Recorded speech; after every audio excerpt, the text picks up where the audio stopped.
Oui, les rencontres entre la Guinée et la Côte d'Ivoire, on peut le confirmer, sont toujours tendues de toute façon. Et même si là l'enjeu,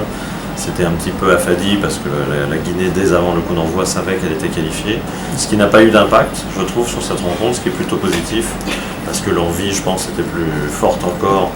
de la part du Sili national de faire une bonne rencontre contre la Côte d'Ivoire pour prouver que ce parcours brillant, cette première place, puisque la Guinée va finir première dans ce groupe, c'est quand même une performance devant la Côte d'Ivoire,